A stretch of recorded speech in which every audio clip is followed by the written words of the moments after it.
Assalamualaikum warahmatullahi wabarakatuh. Halo, ketemu lagi dengan Listianto Kurnia di channel di sini. Kali ini kita akan belajar tentang pembelajaran seputar mata pelajaran marketing, lebih tepatnya di bab 1 yaitu analisis pasar. Tapi sebelumnya bagi teman-teman yang belum subscribe silahkan untuk subscribe terlebih dahulu, agar kalian dapat mengetahui video-video pembelajaran terbaru dari YouTube channel saya. Oke baik, kita langsung saja menuju ke materinya. Nah, di bab 1 pembelajaran marketing ini kita akan membahas mengenai analisis pasar. Adapun kompetensi dasar dan tujuan pembelajarannya, yang pertama kompetensi dasarnya 3.1 yaitu menganalisis pasar, 3.2 yaitu menerapkan analisis pasar, 4.1 yaitu menentukan pasar, 4.2 melakukan analisis pasar. Adapun tujuan pembelajarannya, setelah mengamati dan menonton video pembelajaran ini diharapkan siswa dapat yang pertama memahami pasar dan pengelompokannya, yang kedua memahami pengertian dan tujuan analisis pasar, yang ketiga memahami ruang lingkup analisis pasar, dan yang keempat memahami langkah-langkah analisis pasar. Jika berbicara tentang pasar, tentunya sesuatu yang tidak asing lagi bagi Anda bukan? Satu waktu Anda mungkin pernah berkunjung ke pasar yang ada di daerah sekitar tempat tinggal. Kegiatan apa saja yang terjadi di tempat itu? Kemudian, barang-barang apa saja yang diperjualbelikan di tempat itu? Untuk mengenalkan tentang konsep pasar, pada pembahasan ini Anda akan dikenalkan dengan konsep pasar, fungsi pasar dan jenis-jenis pasar, pemasaran dan penjualan, serta fungsi pemasaran. A. Pasar dan pengelompokannya. 1. Pengertian pasar. Pasar, market, adalah tempat bertemunya pembeli dan penjual untuk melakukan transaksi jual-beli barang atau jasa. Jika mengacu pada Kamus Besar Bahasa Indonesia, KBBI, pasar merupakan tempat sekumpulan orang melakukan transaksi jual-beli. Pasar diartikan juga sebagai media pertemuan antara penjual dan pembeli, dan di sana terjadi interaksi yang disebut dengan jual-beli. Menurut ilmu ekonomi, pasar berkaitan dengan kegiatannya bukan tempatnya. Ciri khas sebuah pasar adalah adanya kegiatan transaksi atau jual-beli. Para konsumen datang ke pasar untuk berbelanja dengan membawa uang untuk membayar harganya. Stanton mengemukakan pengertian pasar yang lebih luas. Pasar dikatakannya merupakan orang-orang yang mempunyai keinginan untuk puas, uang untuk berbelanja, dan kemauan untuk membelanjakannya. Jadi, dalam pengertian tersebut terdapat faktor-faktor yang menunjang terjadinya pasar, yakni keinginan, daya beli, dan tingkah laku dalam pembelian. 2. Fungsi pasar. Pasar mempunyai beberapa fungsi yang penting dalam membantu dalam banyak hal. Berikut fungsi pasar. A. Fungsi distribusi produk. Salah satu fungsi pasar adalah fungsi distribusi produk yang merupakan suatu aktivitas menyalurkan barang atau jasa yang diproduksi oleh produsen kepada para konsumen. Fungsi pasar sebagai tempat distribusi produk. Hal ini karena banyak terdapat konsumen, sedangkan penjual sebagai distributor. Artinya barang yang dijual tersebut tidak diproduksi sendiri. Misalnya terdapat penjual yang membeli telur ayam dari orang lain yang berternak ayam, kemudian telur tersebut dibawa ke pasar dan dibeli oleh konsumen. Penjual tersebut berperan sebagai distributor, orang yang berternak ayam berperan sebagai produsen, serta pembeli sebagai konsumen. Namun ada pula penjual yang berperan sebagai produsen sekaligus sebagai distributor. B. Fungsi penetapan harga, nilai. Karena terdapat interaksi antara penjual dan pembeli, maka terdapat juga permintaan serta penawaran dari kedua pihak tersebut. Sehingga terdapat kesepakatan harga kesetimbangan yang dapat dicapai dari interaksi kedua pihak tersebut. Fungsi pasar sebagai tempat penetapan harga dari barang atau jasa yang diperjualbelikan karena terjadinya interaksi serta adanya kesepakatan dari pembeli dan penjual. C. Fungsi promosi. Fungsi pasar merupakan tempat berkumpulnya para konsumen dan merupakan tempat promosi yang sempurna bagi produsen untuk memperkenalkan produk mereka. Pada umumnya saat proses promosi dari produsen tersebut berlangsung, mereka akan menawarkan dengan penawaran yang menarik, seperti harga produk tersebut yang lebih murah dibandingkan produk dari produsen yang lainnya. Oleh karena itu, fungsi pasar salah satunya untuk promosi suatu produk atau barang. D. Fungsi penyerapan tenaga kerja. Selain terdapat para pedagang dan pembeli, di pasar juga banyak terdapat pihak lain yang dapat terlibat dalam kegiatan ekonomi. Seperti tukang sapu, ojek, tukang parkir, tukang sampah, dan lain sebagainya. Oleh karena itu, fungsi pasar sebagai tempat penyerapan tenaga kerja. Menyediakan barang dan jasa guna masa mendatang. Pasar memiliki peran sebagai fasilitator guna mengelola tabungan dan investasi. Investasi tersebut berfungsi untuk menyediakan barang serta jasa dibutuhkan pada masa yang akan datang. Tabungan dan investasi tersebut akan berinteraksi di pasar. Pasar yang berfungsi untuk memfasilitasi investasi dan tabungan ialah pasar modal. Investor akan mencari pihak-pihak yang mempunyai tabungan untuk keperluan investasinya, serta penabung untuk mencari pihak yang membutuhkan modal. Kedua belah pihak tersebut dapat bertemu di pasar modal. 3. Jenis-jenis pasar-pasar menurut jenisnya dapat dikelompokkan menjadi beberapa kategori, yaitu A. Pasar menurut fisiknya. 1. Pasar konkret. Pasar nyata adalah tempat pertemuan antara pembeli dan penjual melakukan transaksi secara langsung. Barang yang diperjualbelikan juga tersedia di pasar. Contohnya pasar sayuran, buah-buahan, dan pasar tradisional. 2. Pasar abstrak. Pasar tidak nyata adalah terjadinya transaksi antara penjual dan pembeli hanya melalui telepon, internet, dan lain-lain berdasarkan contoh barang. Contohnya telemarket dan pasar modal. B. Pasar menurut waktunya. 1. Pasar harian adalah pasar yang aktivitasnya berlangsung setiap hari dan sebagian barang yang diperjualbelikan adalah barang kebutuhan sehari-hari. 2. Pasar mingguan adalah pasar yang aktivitasnya berlangsung seminggu sekali. Biasanya terdapat di daerah yang belum padat penduduk dan lokasi pemukimannya masih berjauhan. 3. Pasar bulanan adalah pasar yang aktivitasnya berlangsung sebulan sekali. Biasanya barang diperjualbelikan barang yang akan dijual kembali, agen, grosir. 4. Pasar tahunan adalah pasar yang aktivitasnya berlangsung setahun sekali, misalnya PRJ, Pasar Raya Jakarta. 5. Pasar temporer, yaitu pasar yang diselenggarakan pada waktu tertentu serta pasar temporer dapat terjadi secara tidak rutin. Pada umumnya, pasar temporer dibuka guna merayakan peristiwa tertentu. Contoh dari pasar temporer adalah bazar. C. Pasar menurut barang yang diperjualbelikan. 1. Pasar barang konsumsi adalah pasar yang memperjualbelikan barang-barang konsumsi untuk memenuhi kebutuhan manusia. 2. Pasar sumber daya produksi adalah pasar yang memperjualbelikan faktor-faktor produksi, seperti tenaga kerja, tenaga ahli, mesin-mesin, dan tanah. D. Pasar menurut luas kegiatannya. 1. Pasar setempat adalah pasar yang penjual dan pembelinya hanya penduduk setempat. 2. Pasar daerah atau pasar lokal adalah pasar di setiap daerah yang memperjualbelikan barang-barang yang diperlukan penduduk daerah tersebut. Contohnya pasar gede di Solo. 3. Pasar nasional adalah pasar yang melakukan transaksi jual-beli barang mencakup satu negara, contohnya Pasar Senen. 4. Pasar internasional adalah pasar yang melakukan transaksi jual-beli barang-barang keperluan masyarakat internasional. Contohnya Pasar Kopi di Santos, Brasil. Pasar menurut bentuknya. 1. Pasar persaingan sempurna. Jenis pasar persaingan sempurna dapat disebut juga pasar persaingan murni, yaitu pasar di mana terdapat banyak pembeli dan penjual serta mereka sudah mengetahui keadaan pasar. 2. Pasar persaingan tidak sempurna. Pasar jenis ini merupakan kebalikan dari pasar persaingan sempurna.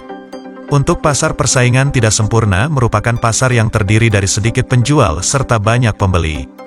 Pada pasar ini para penjual dapat untuk menentukan harga barang. Barang-barang yang diperjualbelikan tersebut memiliki jenis yang berbeda-beda atau terdapat berbagai jenis barang. F. Pasar menurut sifat pembentukan harga. 1. Pasar persaingan adalah pasar yang pembentukan harganya ditentukan oleh persaingan antara permintaan dan penawaran. 2. Pasar monopoli adalah pasar di mana hanya ada satu penjual, produsen dalam suatu pasar menghadapi banyak konsumen. Contohnya PT Kereta Api Indonesia. 3. Pasar duopoli adalah pasar yang penjualnya hanya dua orang serta menguasai penawaran suatu barang dan mengendalikan harga barang. 4. Pasar oligopoli adalah pasar yang di dalamnya terdapat beberapa penjual dengan dipimpin oleh salah satu dari penjual tersebut mengendalikan tingkat harga barang. Contohnya perusahaan otomotif Astra Indonesia. 5. Pasar monopsoni adalah pasar yang pembentukan harga barangnya dikendalikan oleh satu orang atau sekelompok pembeli.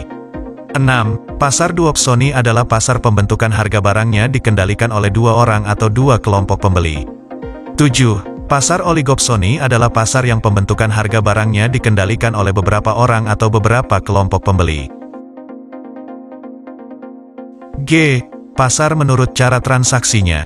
Jenis pasar ini dibedakan menjadi pasar tradisional serta pasar modern. 1. Pasar tradisional. Pasar tradisional ialah pasar yang sifatnya tradisional di mana para pembeli dan penjual dapat saling tawar-menawar secara langsung. Berbagai jenis barang yang diperjualbelikan merupakan barang yang berupa barang kebutuhan pokok sehari-hari.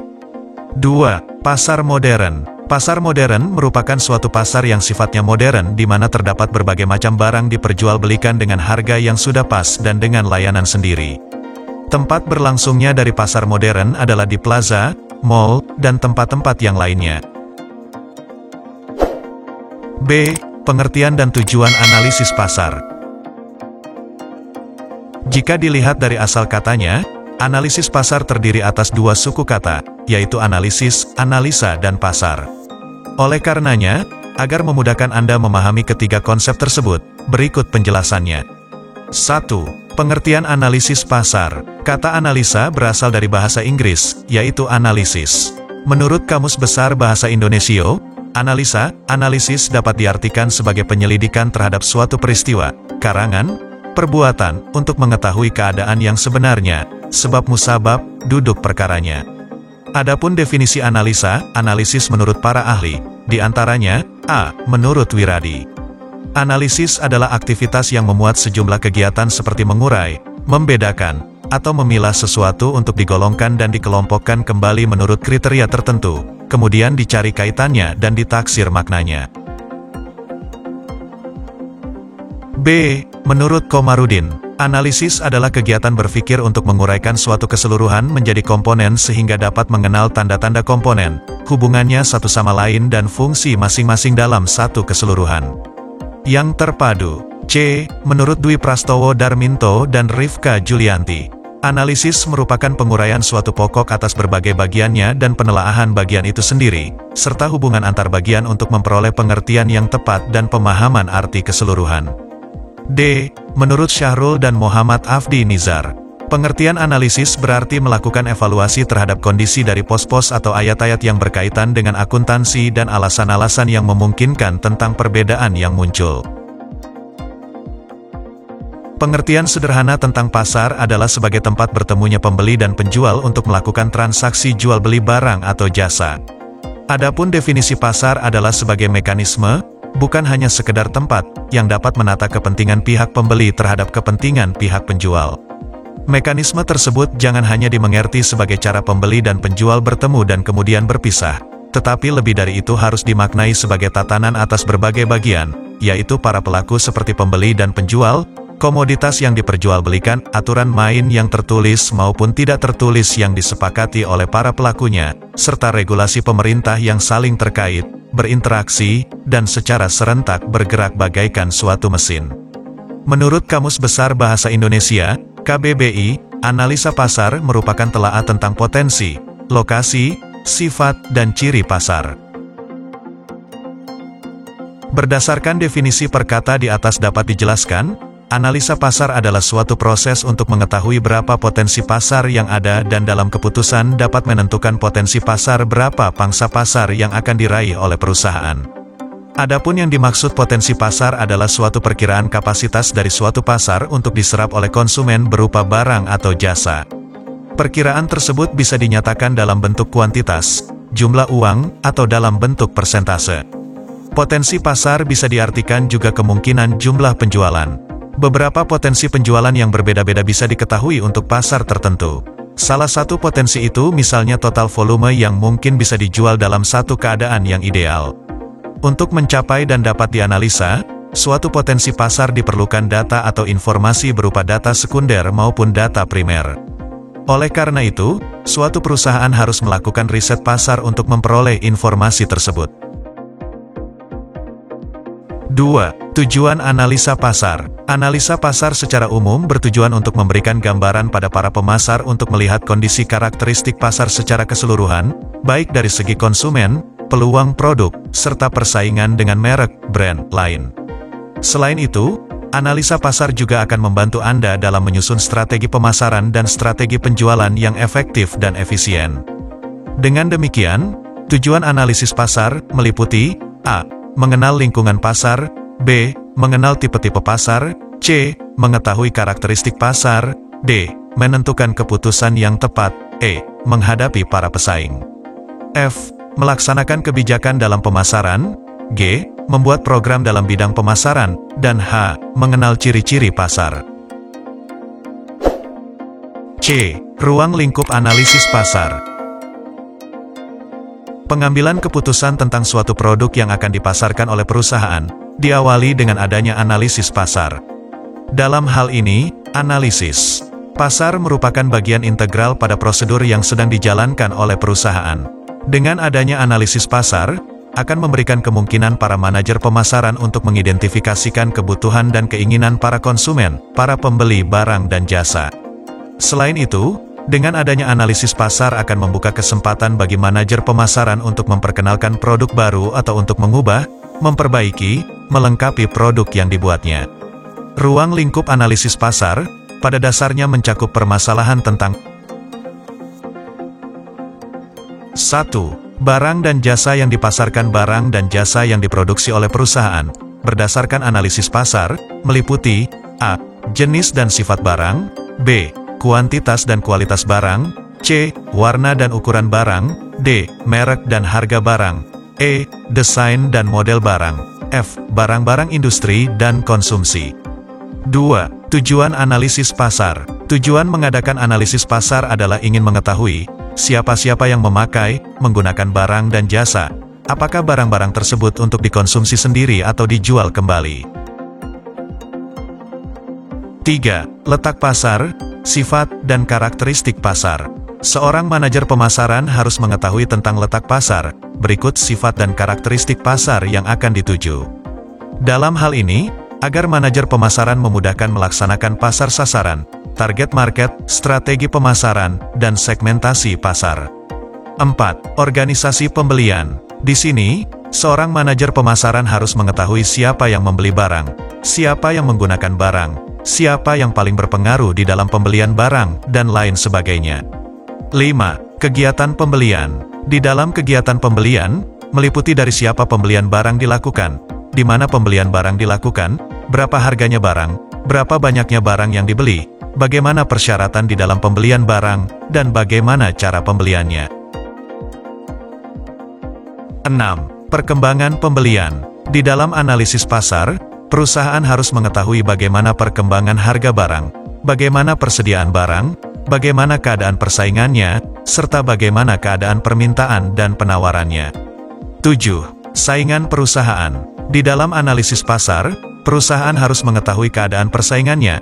Apakah ada saingan yang melakukan tindakan mengejutkan atau adakah saingan yang tidak sehat? 8. Pola pembelian. Di dalam analisis pasar, perusahaan perlu mengetahui dan mengkaji kebutuhan dan keinginan, serta pola pembeliannya. Seperti kita ketahui bahwa pola pembelian para konsumen di pasar sangat berbeda-beda. D. Langkah-langkah analisis pasar. Seperti kita ketahui, perusahaan yang berhasil di dalam memajukan usahanya adalah perusahaan yang mampu melaksanakan analisis pasar. Apa sebabnya? Dalam masalah ini, disebabkan analisis pasar merupakan taktik atau strategi di dalam memajukan usaha pemasaran barang dan jasa. Analisis pasar merupakan konsep pemasaran yang berorientasi pada kepentingan para konsumen atau berorientasi pada pasar sasaran, target marketing. Dalam pokok bahasan ini, diuraikan pendekatan langkah-langkah yang dipergunakan untuk melaksanakan analisis pasar. Berikut beberapa metode dan pedomannya. Adapun langkah-langkah di dalam analisis pasar adalah sebagai berikut. 1. Menentukan pasar relevan, relevan market. Pasar relevan, relevan market, merupakan serangkaian produk dan atau jasa di dalam struktur pasar produk total product market, yang dinilai pihak manajemen sangat penting dan strategis. Dalam menganalisis pasar, manajer harus menetapkan atau mendefinisikan pasarnya terlebih dahulu.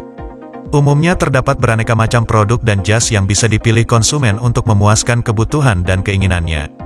Sebagian besar produk dan jasa memiliki substitusi, pengganti langsung dan pilihan alternatif. Penentuan pasar relevan meliputi dua langkah pokok, yaitu A. Manajemen berusaha menggambarkan struktur pasar relevan. B. Menggambarkan struktur pasar produk, product market structure, beserta batas-batas pasar relevan. Pasar hanya bisa terbentuk ketika ada penjual dan pembeli. Untuk mendefinisikan sebuah pasar, manajer harus mengidentifikasi kebutuhan pembeli dan produk yang ditawarkan penjualan untuk memuaskan kebutuhan tersebut. Pada prinsipnya, manajer dapat mengelompokkan alternatif yang saling bersubstitusi pada berbagai tingkatan, yaitu A. Persaingan merek pemasok dalam bentuk produk, product form. B. Persaingan bentuk produk dalam kelas produk, product class. C. Persaingan antar kelas produk dalam melayani kebutuhan generik, generic needs. Pasar produk dapat diklasifikasikan menurut dua kriteria utama, yaitu 1. Kesamaan atau ketidaksamaan karakteristik atau fungsi produk dalam memuaskan kebutuhan. 2. Pasar juga dapat distruktur berdasarkan kesamaan atau ketidaksamaan dalam hal situasi pemakaian. Salah satu metode untuk mengidentifikasikan dan mengelompokkan alternatif bentuk produk dan kelas produk adalah menggunakan analisis struktur pasar, market structure analysis. Metode ini merupakan alat riset pemasaran yang digunakan untuk menentukan tingkat substitusi di antara serangkaian produk atau merek. 2. Menganalisis permintaan primer untuk pasar relevan. Permintaan primer adalah permintaan akan bentuk produk atau kelas produk yang ditetapkan sebagai pasar relevan. Dengan menganalisis permintaan primer, manajer dapat mempelajari mengapa dan bagaimana pelanggan membeli suatu kelas produk atau bentuk produk dan siapa pembeli di pasar relevan. Alasan penting untuk menganalisis permintaan primer adalah untuk mengidentifikasi peluang pertumbuhan dari bentuk produk atau kelas produk. Dalam mengidentifikasi peluang pertumbuhan dan tindakan-tindakan yang harus diambil, para manajer harus mencoba menjawab serangkaian pertanyaan-pertanyaan diagnostik tentang proses pembelian, yaitu pertanyaan tentang identifikasi pembeli, buyer identification questions, dan pertanyaan tentang kesediaan dan kemampuan pembeli, willingness to buy questions. A. Identifikasi pembeli melalui pengidentifikasian para pembeli yang sudah ada pada bentuk produk atau kelas produk.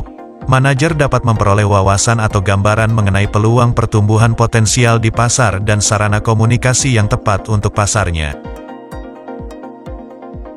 Identifikasi pembeli dapat dijabarkan dalam 3 kategori, yaitu 1. Karakteristik pembeli atau pengguna. Ada 3 macam karakteristik yang bermanfaat dalam mendeskripsikan pembeli suatu produk atau kelas produk tertentu, yaitu A. Lokasi, geografis. Tingkat pembeli berbagai produk dapat dipengaruhi oleh faktor iklim, kepadatan penduduk, tradisi budaya, dan faktor-faktor lain yang bervariasi menurut daerah. B. Demografis. Usin, jenis kelamin, pendidikan, pekerjaan, dan jumlah anggota keluarga merupakan sebagian karakteristik yang dapat mencirikan para pembeli suatu bentuk produk tertentu. C. Gaya hidup. Ukuran gaya hidup atau faktor psikografis mencerminkan kesesuaian antara produk dengan pola hidup normal konsumen tertentu. Gaya hidup digambarkan lewat 3 indikator utama, yaitu activities, bagaimana orang menggunakan waktunya, interest, apa saja yang penting bagi mereka, dan opinion, apa pendapat mereka tentang diri sendiri dan lingkungan sekitarnya. Dengan demikian, ukuran gaya hidup menunjukkan pengaruh kekuatan sosial terhadap proses konsumsi. 2. Pusat pembelian. Pusat pembelian untuk suatu produk terdiri dari semua individu yang terlibat dalam keputusan pembelian. Pada kenyataannya, seringkali pembeli aktual bukanlah pengguna produk atau jasa, bahkan juga bukan pengambil keputusan kunci. Oleh karena itu, manajer harus mengidentifikasi pihak-pihak yang terlibat dalam proses pembelian dan memahami kekuatan pengaruh, power, yang dimiliki oleh masing-masing individu. Dalam proses keputusan pembelian konsumen akhir, ada 5 macam peran yang bisa dimainkan setiap individu, di antaranya, A. Inisiator, yaitu orang yang memprakarsai atau mengidentifikasi kebutuhan pembelian produk tertentu. B. Influencer, yaitu orang yang mempengaruhi keputusan dalam pembelian. C. Decider, yaitu orang memutuskan pembelian seperti jadi tidaknya membeli suatu produk atau merek spesifik yang dipilih, tempat pembelian. D. Buyer, yaitu orang yang melakukan pembelian aktual. V. User, yaitu orang yang memakai atau mengonsumsi produk yang dibeli. 3. Perputaran pelanggan, customer turnover. Perputaran pelanggan menunjukkan tingkat, di mana sebuah organisasi harus mengganti semua atau sebagian besar individu di pasarnya dikarenakan adanya perubahan karakteristik konsumen. Faktor-faktor yang dapat memengaruhi perputaran pelanggan, antara lain tingkat mobilitas geografis, tingkat pendidikan, dan usia. B. Kesediaan dan kemampuan untuk membeli. Perusahaan tidak dapat menciptakan pelanggan, kecuali perusahaan mampu membuat pembeli potensial bersedia dan mampu membeli bentuk produk atau kelas produk tertentu. Jika perusahaan mampu meningkatkan kesediaan dan kemampuan konsumen untuk membeli, maka permintaan primer dapat ditingkatkan, karena pembeli potensial akan menjadi pelanggan aktual dan atau pelanggan aktual menaikkan tingkat pemakaian produk. 1. Kesediaan untuk membeli. Untuk mengetahui mengapa sejumlah pembeli potensial tidak menggunakan bentuk kelas produk tertentu, beberapa faktor berikut patut dipertimbangkan. A. Produk dan jasa terkait, related product and service. Terkadang pemakaian suatu produk relatif terbatas dikarenakan kurang memadainya produk dan jasa terkait. B. Masalah pemakaian. Sejumlah produk dipersepsikan tidak mampu berfungsi sama baiknya untuk segala situasi. Oleh sebab itu, pemasar wajib mengidentifikasi situasi-situasi di mana masalah muncul dan menentukan apakah masalah tersebut berkaitan dengan fitur produk atau dikarenakan ketidakpahaman konsumen terhadap cara menggunakan produk secara benar. C. Kompabilitas nilai atau pengalaman, value or experience compatibility. Apabila suatu produk baru menuntut perubahan dalam hal perilaku pembelian atau pemakaian produk yang bertentangan dengan pengalaman konsumsi pelanggan atau sistem nilai yang diyakini pembeli, maka tingkat adopsi cenderung akan rendah. D. Risiko yang dipersepsikan konsumen, perceived risk. Kesediaan konsumen untuk membeli suatu bentuk produk atau kelas produk ditentukan pula oleh tipe risiko yang dipersepsikan pelanggan potensial. Risiko akan muncul ketika pelanggan meyakini bahwa ada kemungkinan besar terjadi keputusan yang keliru dan konsekuensi dari keputusan yang salah itu signifikan. 2. Kemampuan untuk membeli. Kemampuan untuk membeli suatu produk dapat dibatasi oleh sejumlah faktor. Biasanya banyak di luar kendali langsung manajer pemasaran.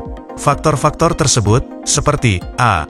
Faktor biaya. Apabila suatu produk tergolong discretionary item atau jika tersedia alternatif bentuk produk yang lebih murah, maka harga dan atau biaya terkait lainnya, seperti biaya pengoperasian, biaya kredit, biaya instalasi, dan biaya pemeliharaan, kemungkinan besar akan membatasi permintaan primer.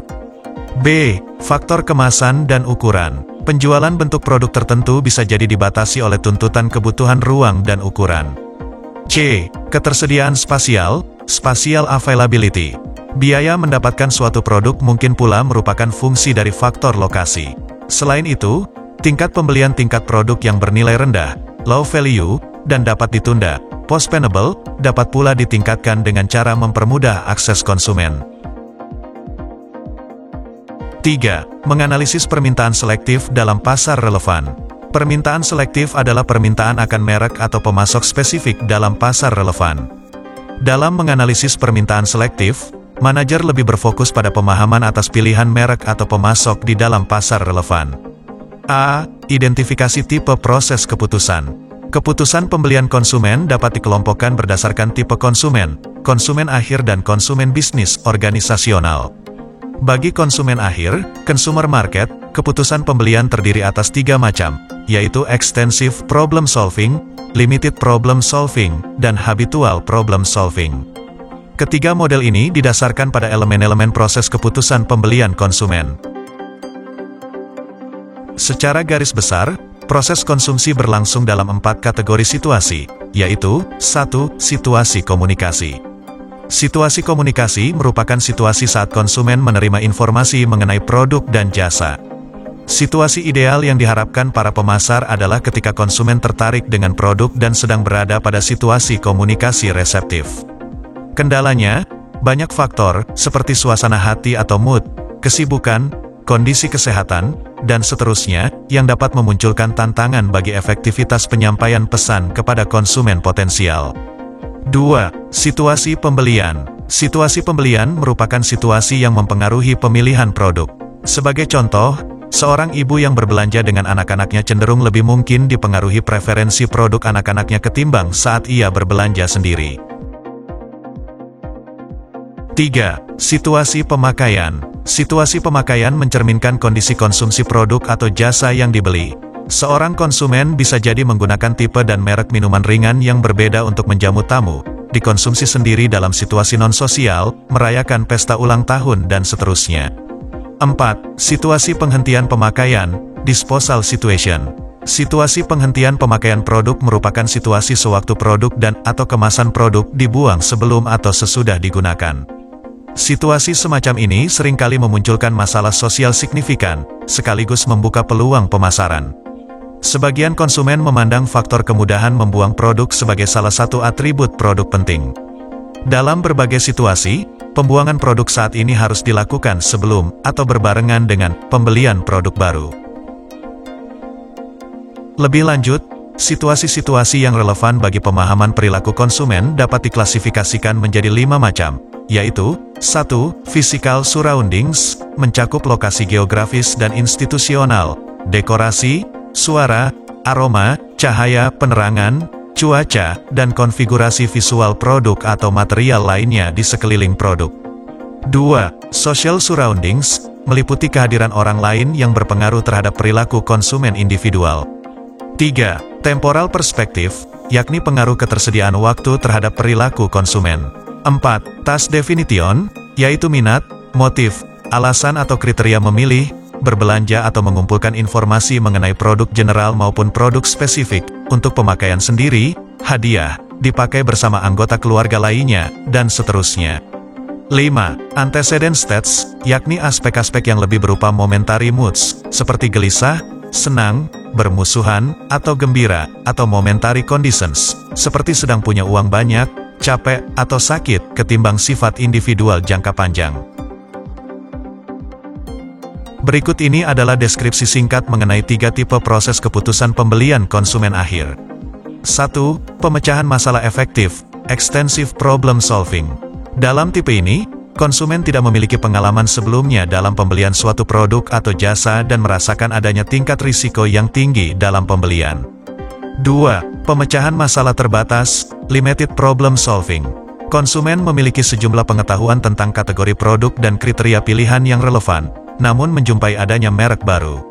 Waktu yang dicurahkan untuk proses pembuatan keputusan memang lebih sedikit dibandingkan pemecahan masalah ekstensif, namun relatif cukup lama. Konsumen bukan saja mengevaluasi merek baru, namun juga membandingkan berbagai merek yang ada untuk membentuk evaluasi atas preferensinya. 3. Perilaku respons rutin, routinized response behavior atau habitual problem solving. Konsumen telah berpengalaman dalam menentukan pilihan dalam kelas produk dan karenanya tidak terlalu membutuhkan informasi untuk pengambilan keputusan. Tipe ini dapat dibedakan menjadi 2 jenis, yaitu A. Brand loyal decisions, yakni keputusan yang dibuat oleh konsumen yang memiliki tingkat keterlibatan produk tinggi dan keterkaitan emosional tinggi pada merek spesifik. Konsumen loyal semacam ini sulit direbut pesaing. B. Repeat purchase decisions, yakni pola perilaku konsumen mencakup 1, 2, 3, pembelian produk atau jasa yang sama sepanjang waktu, dengan atau tanpa loyalitas terhadap produk atau jasa bersangkutan. Ada 2 manfaat penting yang dapat diperoleh dari pemahaman atas. Perbedaan tipe-tipe proses keputusan pembelian, yaitu 1. Pemahaman terhadap proses keputusan pembelian produk memungkinkan pemasar mengetahui perilaku pencarian informasi dan produk yang dilakukan pembeli. 2. Jenis informasi yang dibutuhkan konsumen akan bervariasi berdasarkan tipe proses keputusan. Dalam pengambilan keputusan rutin, informasi tambahan mungkin tidak dibutuhkan. Konsumen hanya merespons merek atau pemasok yang paling dikenalnya. Sementara itu, keputusan pembelian organisasi, organizational market, dapat dikelompokkan menjadi 3, yaitu perilaku pembelian tugas baru, new task, pembelian ulang yang dimodifikasi, modified rebui, pembelian ulang langsung, straight rebui. Pada hakikat, ketiga tipe ini serupa dengan tipe-tipe proses keputusan konsumen akhir. New task serupa dengan extensive problem solving. Modified rebui sama dengan routinized response behavior. B. Identifikasi atribut determinan. Determinan attributes. Perspektif psikologik atau ekonomik tradisional memandang produk dan jasa sebagai sekumpulan atribut atau manfaat. Atribut merupakan ciri spesifik atau karakteristik fisik tertentu yang dirancang dalam sebuah produk atau jasa. Dalam kaitannya dengan strategi positioning, pemasar bukan saja berfokus pada atribut penting, namun lebih pada atribut determinan. Maksudnya, jika perusahaan hanya mengandalkan atribut penting yang tidak memiliki keunikan atau keunggulan khusus dibandingkan para pesaing, maka sesungguhnya kinerja perusahaan pada atribut bersangkutan hanyalah sekedar untuk tujuan defensif atau bertahan dalam industri dan bukan untuk menciptakan keunggulan bersaing. 4. Menetapkan segmen pasar. Dalam langkah ini, manajer memahami berbagai cara untuk mengelompokkan segmen-segmen yang para anggotanya memiliki respon yang sama terhadap program pemasaran konsumen ke dalam spesifik. 5. Menilai persaingan. Manajer menilai produk mereknya dibandingkan dengan tawaran daripada pesaingnya. Manajer harus mencermati persepsi konsumen terhadap produk mereknya dibandingkan para pesaing. Salah satu cara efektif untuk mendapatkan informasi penting mengenai pesaing adalah melalui competitive intelligence. 6. Mengidentifikasi pasar sasaran potensial. Tujuan akhir dari tahap ini adalah mengidentifikasi peluang terbaik guna menciptakan pelanggan yang puas dan loyal. Untuk melaksanakan ke-6 langkah dalam menganalisis pasar tersebut, seorang manajer pemasaran harus bisa menjawab atau mendapatkan jawaban tentang 1. Berapa besarnya dan luasnya ukuran pasar tersebut? 2. Bagaimana prospek pertumbuhan pasar tersebut? 3. Apakah para pembeli dalam pasar menilai adanya pesaing serta dapat memberikan manfaat dalam tingkat yang diinginkannya? 4. Apakah cukup banyak pilihan produk dan mereknya? 5. Apakah ada kesulitan dalam pemasaran produk, serta mereknya sudah terbentuk? 6. Apakah kebutuhan suatu segmen pasar terpenuhi atau tidak? 7. Apakah sejumlah para pembeli potensial tidak bersedia atau tidak mampu membeli produk tersebut? Demikian video pembelajaran tentang materi analisis pasar di bab 1 ini. Semoga video ini bermanfaat. Sampai jumpa di video-video terbaru saya selanjutnya. Jangan lupa subscribe video ini, kemudian like, komen, dan share, agar video ini dapat bermanfaat untuk orang lain. Saya akhiri, wassalamualaikum warahmatullahi wabarakatuh.